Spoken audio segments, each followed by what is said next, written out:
Hello friends, स्वागत है आप सबका हमारी वीडियो सीरीज वैल्यू इन्वेस्टिंग की लेटेस्ट पेशकश में।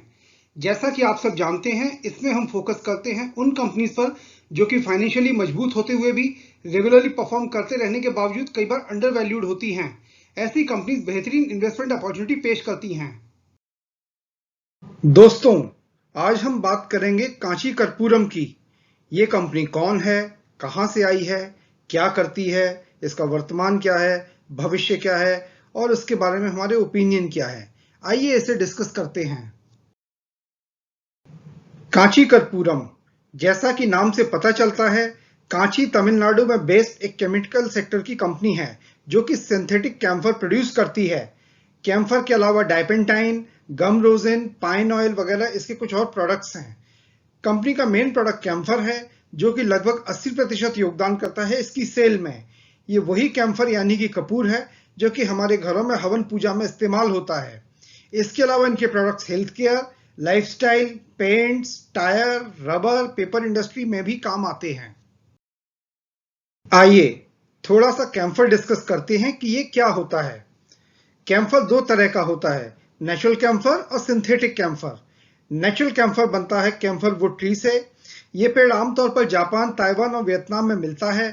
इसकी उपलब्धता सीमित है और ये काफी महंगा भी होता है। दूसरा तरीका है जिसे हम कहते हैं सिंथेटिक कैम्फर। ये बनता है पाइन ऑयल से यानी कि चीड़ से। चीड़ के पेड़ भारत, म्यांमार, चीन, जावा, सुमात्रा, उत्तर अफ्रीका, उत्तर अमेरिका, उत्तर यूरोप में प्रचुरता से उपलब्ध है और काफी सस्ते होते हैं। भारत में 3 कंपनीज कैम्फर प्रोड्यूस करती हैं, कांची कर्पूरम, मंगलम ऑर्गेनिक्स और ओरिएंटल एरोमेटिक्स। इसके अलावा बहुत सारे छोटे छोटे प्लेयर्स अनऑर्गेनाइज सेक्टर में हैं। आइए एक बार समझते हैं कि ये कैम्फर बनता कैसे है।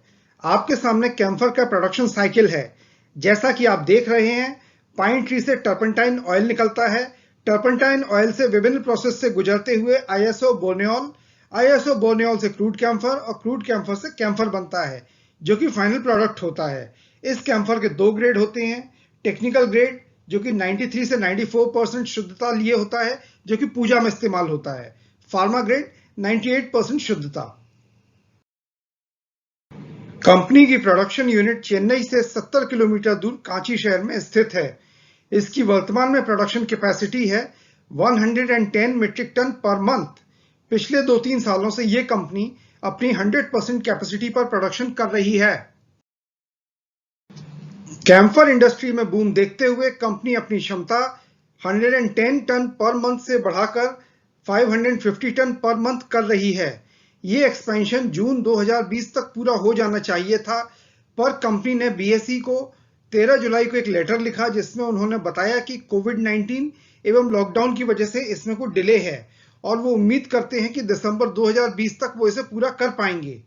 न सिर्फ इससे उनकी प्रोडक्शन कैपेसिटी बढ़ेगी, बल्कि उन्हें फ्लेक्सिबिलिटी मिलेगी डिफरेंट बाई प्रोडक्ट्स बनाने में और वो जरूरत के मुताबिक अपना प्रोडक्शन एडजस्ट कर पाएंगे, जिससे प्रॉफिट मार्जिन बेहतर होंगे। अब हम इस कंपनी की करेंगे एक स्वॉट एनालिसिस। कंपनी की क्या स्ट्रेंथ है, क्या वीकनेसेस हैं, क्या अपॉर्चुनिटीज हैं और क्या क्या थ्रेट्स उनके सामने आ सकते हैं।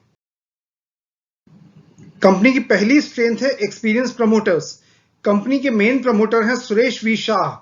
इनके पास इस इंडस्ट्री में पिछले 30 वर्षों का अनुभव है। कंपनी की वर्किंग में प्रमोटर का अनुभव एक महत्वपूर्ण चीज है क्योंकि इन्होंने तेजी मंदी की साइकिल देखी होती है। इस बात को आप ऐसे समझिए कि एक अनुभवहीन इंसान को तो हम अपनी गाड़ी भी नहीं चलाने देते, फिर अपनी इन्वेस्टमेंट का कस्टोडियन कैसे बना सकती हैं। इनकी दूसरी स्ट्रेंथ है इनकी strategic location. Company Chennai port से सिर्फ 70 किलोमीटर की दूरी पर स्थित है। इससे इन्हें रॉ मटेरियल इंपोर्ट करने की अच्छी सहूलियत है। कंपनी की तीसरी स्ट्रेंथ है इनके प्रोडक्ट की एक्सेप्टेंस। कंपनी के प्रोडक्ट्स मार्केट में वेल स्टैब्लिश्ड हैं। चूंकि इनका काम ही रिपीट ऑर्डर से चलता है, मार्केट में साख होना बहुत जरूरी है। कंपनी की चौथी स्ट्रेंथ है इनकी एक स्ट्रॉन्ग बैलेंस शीट।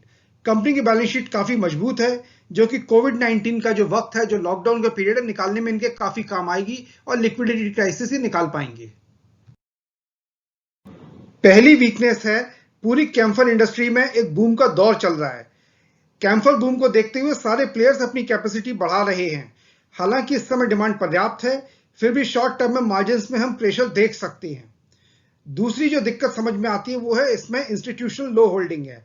कंपनी में इंस्टीट्यूशनल होल्डिंग नहीं के बराबर है। अच्छी इंस्टीट्यूशनल होल्डिंग इंडिविजुअल इन्वेस्टर्स के लिए एक पॉजिटिव साइन होता है, क्योंकि इनके पास कंपनी और इंडस्ट्री को ट्रैक करने के अच्छे साधन होते हैं। Opportunities, industry cycle. कैम्फर इंडस्ट्री बिजनेस साइकिल के हिसाब से इस समय जबरदस्त ग्रोथ फेज में है। चीन में बहुत सारी प्रोडक्शन कैपेसिटी बंद कर दी गई है। सख्त पॉल्यूशन नॉर्म्स की वजह से बहुत सारे देशों में इसकी फैक्ट्रीज नहीं लग सकती। अगले 3 से 5 साल तक भारत जैसे देशों के लिए बहुत अच्छे हैं। दूसरी अपॉर्चुनिटीज आती है डोमेस्टिक मार्केट में अंडर पेनिट्रेशन। दुनिया में लगभग सारा कैम्फर इस्तेमाल होता है हाइजीन में और इंडस्ट्री में, जबकि भारत में 90% इस्तेमाल होता है पूजा में। हाइजीन, फार्मा, फूड वगैरह सेगमेंट्स में हम बाकी देशों से बहुत पीछे हैं। खासतौर पर कोरोना ने हमें हाइजीन की इंपॉर्टेंस समझा दी है। थ्रेट्स, लो एंट्री बैरियर। कैम्फर इंडस्ट्री में टेक्नोलॉजी या कैपिटल का बहुत लंबा चौड़ा एंट्री बैरियर नहीं है। अगर कुछ नए प्लेसेस फील्ड में आते हैं तो ओवर कैपेसिटी क्रिएट हो सकती है। दूसरी थ्रेट है लिक्विडिटी की। कोविड-19 की वजह से 2 नुकसान हुए हैं। पहला कि कंपनी के ऑपरेशंस पर इसका नेगेटिव असर होता है, कंपनी की लिक्विडिटी जो पोजीशन है वो इंपैक्टेड होती है। और दूसरा फर्क ये पड़ता है कि जो यूजर इंडस्ट्री उसमें डिमांड इसकी घट जाती है। आइए एक नजर डालते हैं कंपनी के फाइनेंशियल्स पर। 2017-18 में कंपनी का टर्नओवर 115 करोड़ था, जो कि अगले 2 सालों में बढ़कर 203 करोड़ हो गया। एबिडा 25 करोड़ से 39 करोड़ हुआ और नेट प्रॉफिट 15 से 27 करोड़। यहां देखने की बात यह है कि इस बीच कंपनी की प्रोडक्शन कैपेसिटी में कोई बदलाव नहीं हुआ, यानी कि ये ग्रोथ सेल प्राइस में बढ़ोतरी की वजह से आई है। आइए कुछ और इंपॉर्टेंट पैरामीटर्स देखते हैं। अक्सर हम सेल, प्रॉफिट, ईपीएस से आगे की दुनिया नहीं देखना चाहते, लेकिन ये हमारी ड्यूटी है कि हम किसी भी कंपनी को अच्छी तरह समझें। सबसे पहले कैश फ्लो। सेल में ग्रोथ तो हो गई, पर क्या पैसा घर आया? हम देख सकते हैं कि कंपनी का कैश फ्लो पॉजिटिव है और लगातार इंप्रूव हो रहा है। दूसरा इंपॉर्टेंट क्राइटेरिया है डेटर डेज। सेल एग्जीक्यूशन के कितने दिनों में उसकी पेमेंट आई। आमतौर पर 30 दिनों की साइकिल अच्छी मानी जाती है, पर 60 दिन तक भी रीजनेबल माना जाता है। कंपनी यहां भी अपना प्रदर्शन सुधार रही है। तीसरा पैरामीटर होता है ROC, return on capital employed. 15 से 20% आरओसी अच्छा माना जाता है। कुछ हाई ग्रोथ कंपनीज 30% भी अचीव कर लेती हैं। कंपनी ने पिछले 3 सालों में इसे 70% तक पहुंचा दिया है। एक ही शब्द है मेरे पास, जबरदस्त। आइए एक नजर डालते हैं इनके क्वार्टरली रिजल्ट्स पर। जून क्वार्टर में इनकी सेल थी 24 करोड़ रुपए, जो कि YOY 39% डाउन थी। एबिडा था 6.9 CR, डाउन बाई 46%, और नेट प्रॉफिट था 4.9 CR, डाउन बाई 41%। लेकिन इसमें इंटरेस्टिंग बात यह है कि इसी दरमियान इनका एबिडा मार्जिन YOY बढ़ के 27% हो गया, 5% की बढ़ोतरी। इससे हमें यह समझ में आता है कि कंपनी के बिजनेस साइकिल और वर्किंग में कोई प्रॉब्लम नहीं थी। जो भी प्रॉब्लम है वो लॉकडाउन की थी। 24 मार्च से लेकर के मई तक कंपनी की फैक्ट्री बंद थी और यही वजह है इनके इस प्रदर्शन में गिरावट की। हमारा मानना है कि कंपनी का पिछला ट्रैक रिकॉर्ड देखा जाए और करंट मार्केट सिचुएशन को एनालाइज करें तो ऐसा लगता है कि कंपनी बड़ी आसानी से 2021 से 2023 के बीच एक जोरदार प्रदर्शन दे सकती है। इस तरह इनका टर्नओवर अगले 3 सालों में 712 करोड़ रुपए और ऑपरेटिंग प्रॉफिट 128 करोड़ हो जाना चाहिए। अगर हम नेट प्रॉफिट की बात करें तो अगले 3 साल में इनका नेट प्रॉफिट 77 करोड़ रुपए तक पहुंच जाना चाहिए। आज 9 अक्टूबर 2020 को इसके एक शेयर की कीमत 363 रुपए है। पिछले 4 महीनों में यह कीमत लगभग 85% बढ़ चुकी है। फेस वैल्यू 10 रुपए, बुक वैल्यू 195 रुपए, ईपीएस 65 रुपए और डेट इक्विटी रेशियो 0.14। इंटरेस्टिंग बात यह है कि कंपनी ने बिना इक्विटी बढ़ाए या लोन लिए अपनी प्रोडक्शन कैपेसिटी 5 गुनी कर ली है।